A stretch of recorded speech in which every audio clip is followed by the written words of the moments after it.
Welcome to Neural Sparks, a crackling series of 3-minute intellectual lightning bolts that fire across the minds of giants. Each episode is a brain-tingling glimpse into the ideas that change the world and the ones still being written in real time.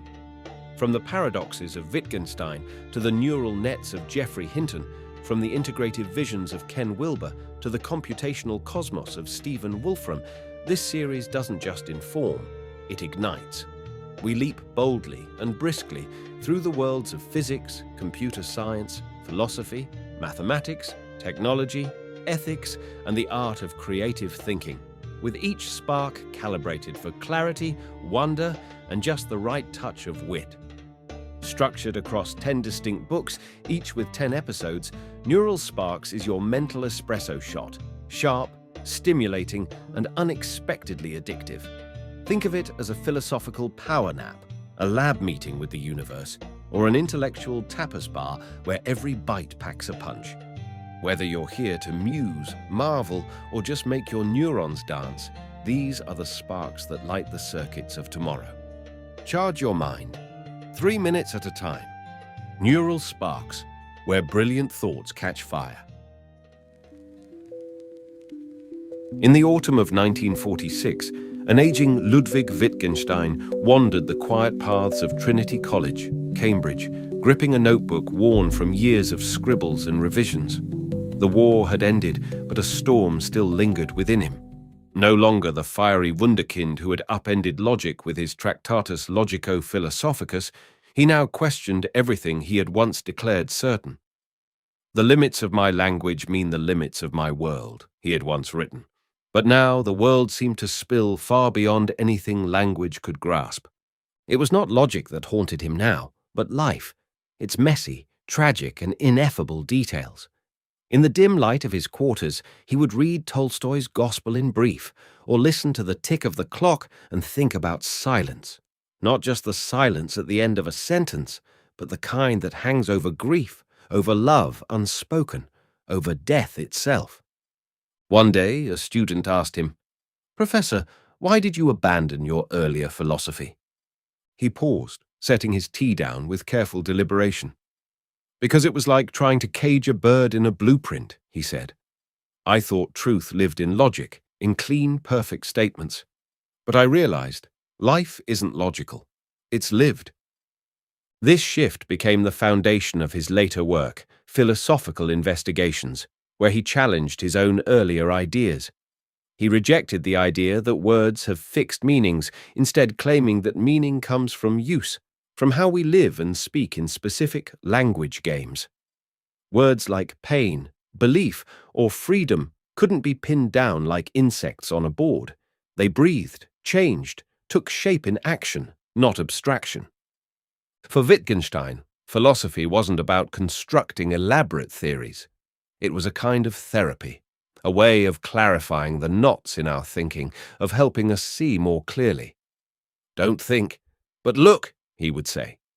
The task of philosophy was not to invent meaning, but to recognize where confusion arises and dissolve it. In his final years, Wittgenstein grew increasingly solitary. He lived with friends, wrote in fragments, and traveled to remote places, searching for simplicity. Yet those who met him recalled an intense presence, someone who burned with intellectual honesty and spiritual hunger. He died in 1951, his final words, "Tell them I've had a wonderful life." Wittgenstein's legacy is not a doctrine, but an invitation to question how we speak, how we live, and to recognize that often the deepest truths lie not in grand theories, but in the quiet moments between words.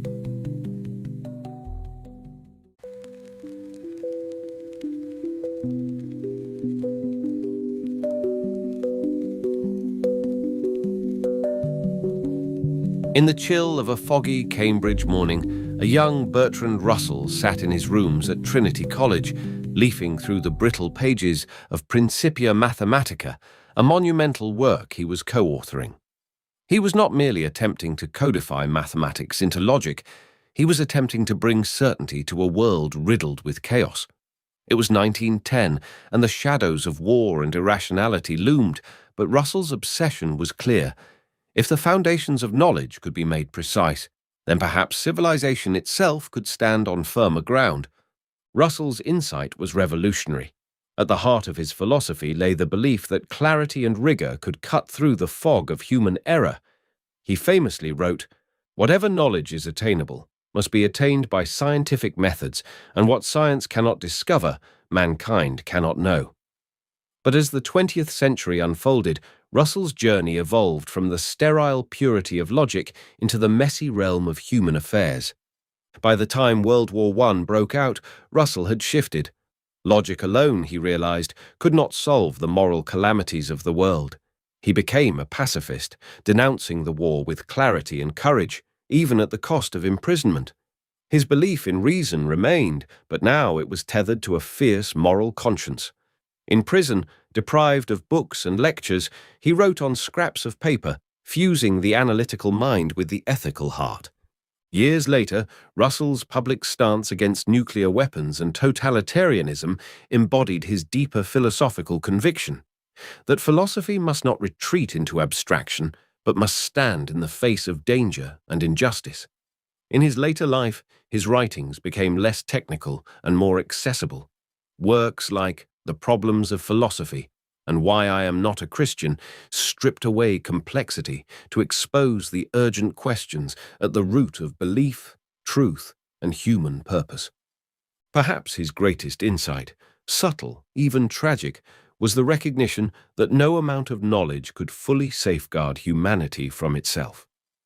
"The whole problem with the world," he wrote, "is that fools and fanatics are always so certain of themselves, but wiser people so full of doubts."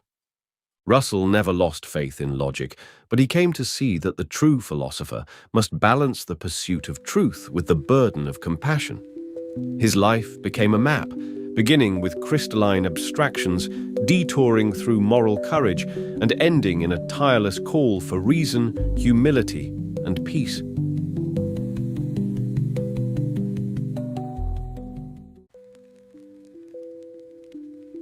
Richard Feynman was not your typical physicist. He played the bongos, cracked safes at Los Alamos, and explained the universe with a gleam in his eye. But behind his showmanship was one of the most original scientific minds of the 20th century. His insights reshaped our understanding of the quantum world and how science itself should be done. In the early 1940s, Feynman was recruited to work on the Manhattan Project. Amid the intense secrecy and pressure, he made his mark not just through calculations, but with creativity. He approached problems with a clarity that astonished his colleagues. Instead of relying on dense traditional methods, he drew diagrams, later known as Feynman diagrams, that visually represented particle interactions. These simple sketches turned out to be revolutionary.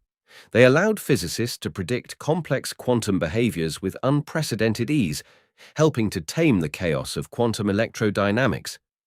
But Feynman's scientific genius wasn't limited to diagrams. He had a fierce devotion to reality, not theory for theory's sake.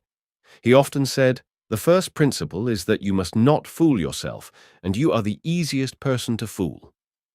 This mindset drove his investigations into how nature actually works, rather than how we want it to work. He emphasized experimental verification, prizing doubt and humility over elegance. After winning the Nobel Prize in 1965, Feynman could have retreated into academic prestige. Instead, he doubled down on his mission to demystify physics. His Feynman lectures on physics, still in print today, offered a daring new approach to teaching science, not by rote formulas, but through intuitive stories, analogies, and questions that revealed the beauty beneath the math. He famously explained complex ideas like the double-slit experiment and quantum superposition not as arcane wizardry, but as playful puzzles meant to be explored. In the 1980s, long after his quantum breakthroughs, Feynman made headlines again. He joined the commission investigating the Challenger disaster and exposed the faulty O-ring seal with a simple glass of ice water, cutting through bureaucratic fog with characteristic bluntness. For Feynman, truth always mattered more than titles or politics.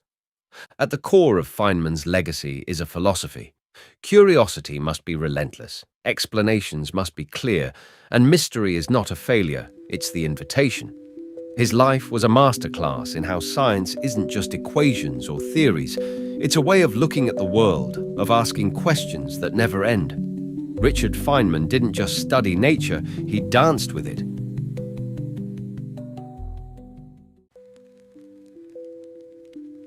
In the heart of 1920s, Vienna, a physicist named Erwin Schrödinger sat in a quiet study, wrestling with a puzzle that defied classical logic. The strange new world of quantum mechanics had upended centuries of scientific understanding. Niels Bohr and Werner Heisenberg had proposed that particles could exist in multiple states at once, until observed.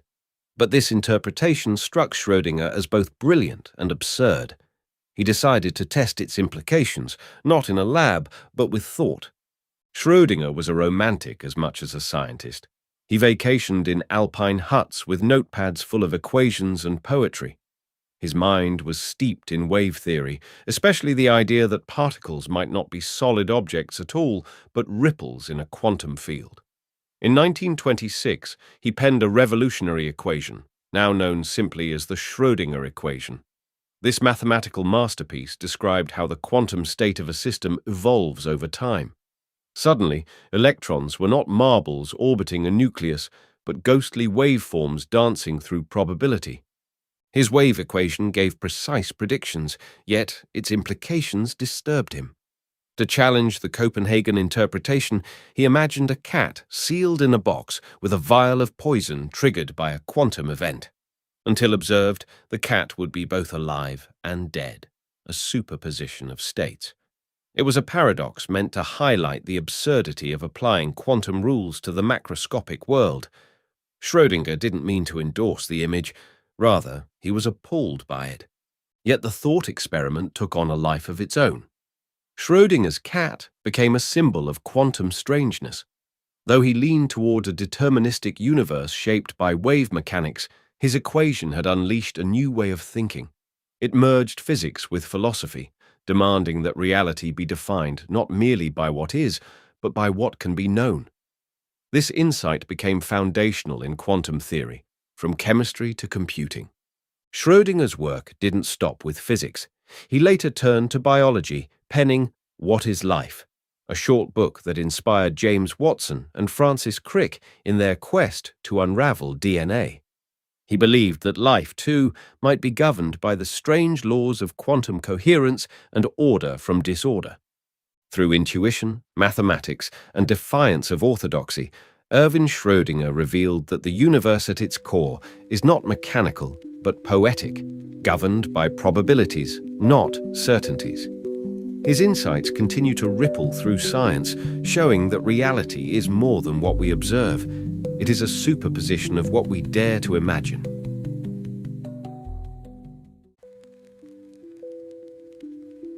In the smoky cafes of 1930s Paris, Henry Miller sat like a man possessed, not by the muses of decorum, but by raw, unfiltered life. Tropic of Cancer, the novel he penned in that bohemian crucible, was not a story in the conventional sense. It was a literary detonation. Miller shattered the barriers between autobiography and fiction, dream and despair, philosophy and profanity. His insight wasn't just novelistic, it was volcanic. He believed the purpose of writing was not to entertain or moralize, but to live more fully, to plunge into the blood and guts of life, and return with the marrow of human experience smeared across the page. Miller's most radical contribution to literature was his refusal to separate the sacred from the obscene. In his novels, sex, hunger, art, and mysticism intertwined in one long, delirious breath. He did not prettify suffering, he exposed it. His insight was that truth, real, pulsing truth, could only be found in extremes. Whether he was raving about the metaphysical meaning of hunger or the transcendence found in physical intimacy, Miller wrote as if his soul were on fire. To him, the artist's role was not to explain the world, but to wrestle with it, and to do so honestly, even if that meant being exiled, banned, or misunderstood. And he was. Tropic of Cancer was banned in the United States for nearly 3 decades due to its candid depictions of sex and its assault on conventional morality. But that didn't stop it from becoming a whispered legend among readers and writers. When the ban was finally lifted in 1961, the literary world had already begun to feel Miller's tremors. Writers like Jack Kerouac, Norman Mailer, and Erica Jong cited him as a liberator, a man who had kicked open the doors of the literary temple and let real life come rushing in. Perhaps Miller's deepest novelistic insight was this: that the self is the greatest terrain a writer can explore. Not the self as ego, but the self as witness, as participant in a chaotic, beautiful, unspeakable world. In Black Spring and Tropic of Capricorn, he weaves memories, myth, and philosophical tangents into tapestries that resemble jazz more than traditional narrative. His books breathe. They contradict themselves. They explode with rants and hush with sudden poetry. To read Miller is not to follow a story. It is to enter a state of being. That, above all, was his gift to the novel. He turned it from a structure into an experience.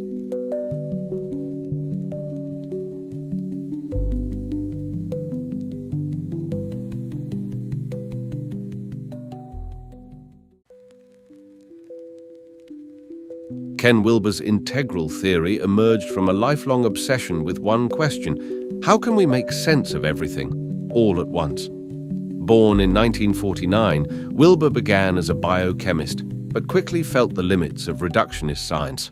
One day, while poring over East Asian philosophy and Western developmental psychology, he had a realization. Human knowledge was scattered across disconnected domains. Each field held part of the truth, but none alone could offer the whole picture. His mission became audaciously clear: to create a framework that unified them all.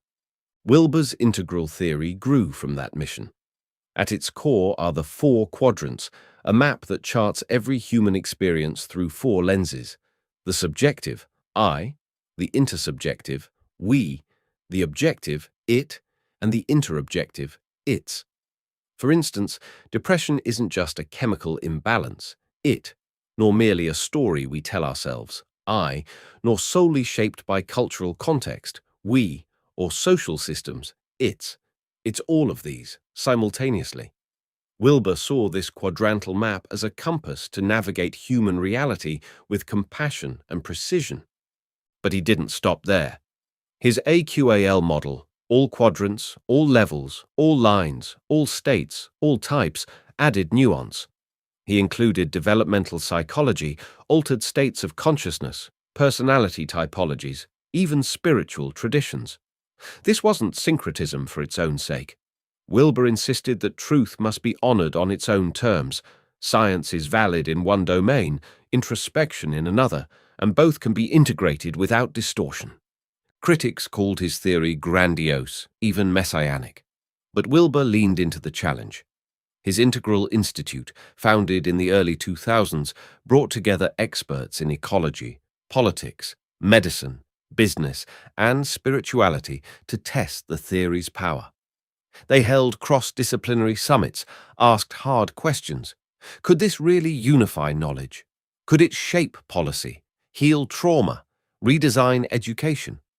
Wilber believed it could, if people were willing to grow into higher stages of consciousness.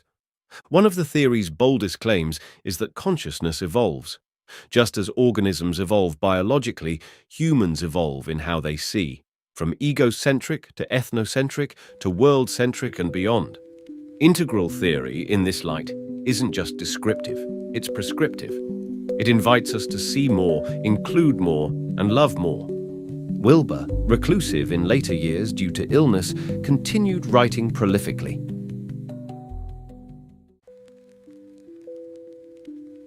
In a landmark moment that startled both the scientific and technological worlds, Geoffrey Hinton, known as the godfather of deep learning, was awarded the Nobel Prize in Physics. At first glance, it seemed a category mismatch. Hinton is a computer scientist, not a physicist. But the Nobel Committee defended its decision with a bold claim. Hinton's work on neural networks had transformed not only how machines learn, but also how physicists understand the nature of reality itself. The story begins in the 1980s when Hinton was pursuing what many considered a dead-end idea, trying to mimic the human brain with artificial neural networks. At the time, traditional AI was focused on logic and rules, not pattern recognition and probabilistic reasoning. But Hinton held a contrarian belief. Intelligence emerged from distributed representations, millions of tiny computations interacting in parallel, much like particles in quantum systems. His work on backpropagation and energy-based models laid the groundwork for what would later power everything from image recognition to large language models. It wasn't just that Hinton made AI smarter. It was that he helped formalize an entirely new way of thinking about computation, memory, and structure in complex systems. The breakthrough came when physicists began applying deep learning models, particularly energy-based networks like Boltzmann machines, to problems in statistical mechanics and quantum field theory. Suddenly, deep nets were solving problems in condensed matter physics, mapping out high-dimensional energy landscapes, and even accelerating simulations in quantum chemistry. But the real paradigm shift came when researchers used deep learning to reverse engineer the laws of nature from raw data. Neural networks trained on particle collision data began discovering patterns that hinted at new particles and symmetries. One research group, inspired by Hinton's theories on learning in energy minima, used neural networks to simulate the entanglement entropy of black holes, an area where conventional physics struggled. These networks didn't just crunch numbers faster, they revealed underlying structures previously hidden by noise and complexity. The Nobel Committee, in its citation, credited Hinton not for any single physics paper, but for creating a theoretical and computational framework that now underpins breakthroughs across quantum dynamics, thermodynamics, and high-dimensional systems. In essence, Hinton gave physicists a new kind of microscope, not one made of glass and lenses, but of code and computation. Hinton accepted the prize with characteristic humility. "I just wanted to understand how the mind works," he said. In a quiet office at the University of Oxford, philosopher Nick Bostrom stared at his computer screen, not with the detachment of a technician, but with the wonder of a man staring into the edge of existence. In 2003, he published a paper that would ripple across philosophy, science, and pop culture. Are you living in a computer simulation? What he proposed was not science fiction, but a cold, logical possibility that our reality might be a sophisticated simulation created by an advanced post-human civilization. Bostrom's simulation argument was not a claim, but a trilemma. At least one of the following three propositions must be true. First, that nearly all civilizations at our level of development go extinct before becoming technologically mature. Second, that technologically mature civilizations have no interest in running ancestor simulations of beings like us. Or third, that we are almost certainly living in a simulation.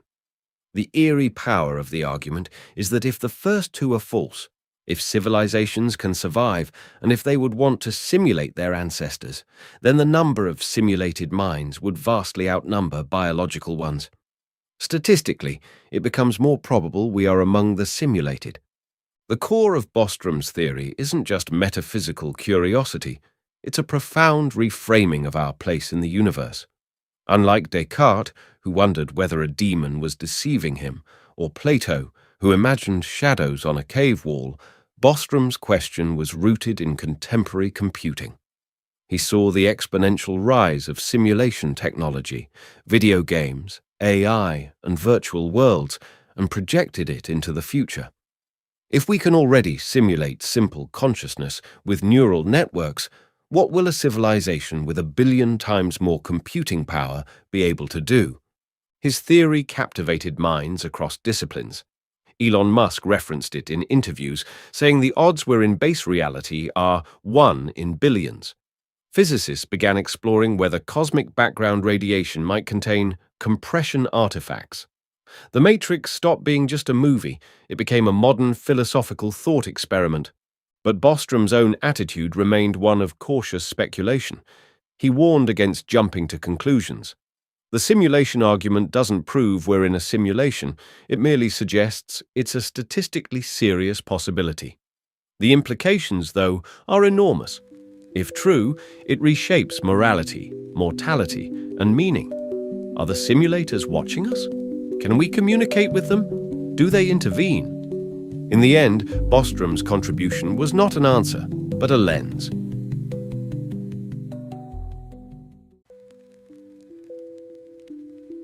In a small room in 17th century Amsterdam, a quiet man worked alone, grinding lenses by day and scribbling by candlelight by night.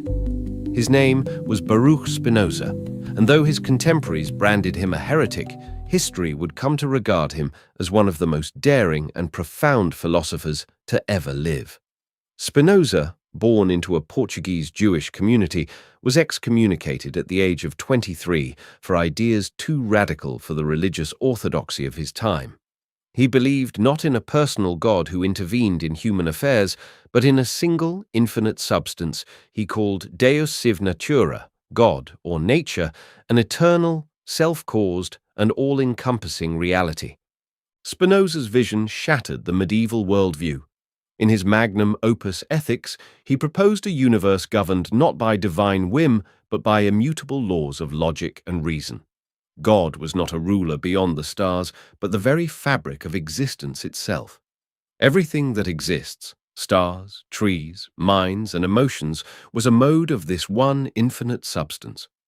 In this way, Spinoza dissolved the boundary between the sacred and the secular, fusing science and spirituality into a single, breathtaking whole. His ideas were as emotionally radical as they were metaphysical. Spinoza believed that freedom comes not from unbridled will, but from understanding necessity.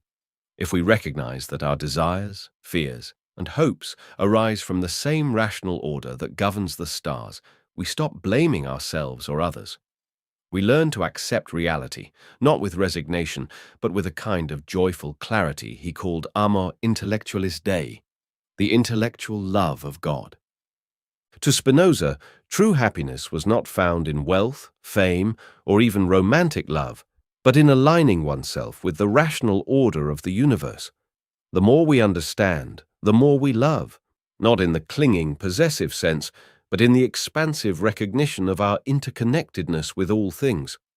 This made him a philosopher of peace in a violent world, a thinker of cosmic humility in an age of religious arrogance. Though he died young at 44, likely from lung illness caused by glass dust, his ideas have endured for centuries, influencing Enlightenment thinkers, neuroscientists, and even Einstein, who called Spinoza's God the only one he believed in. Spinoza's philosophy, quietly composed in solitude, offers not only a metaphysical vision of unity, but a personal path to serenity in a chaotic world, a whisper from the past that we are all, deeply and undeniably, part of the same divine whole.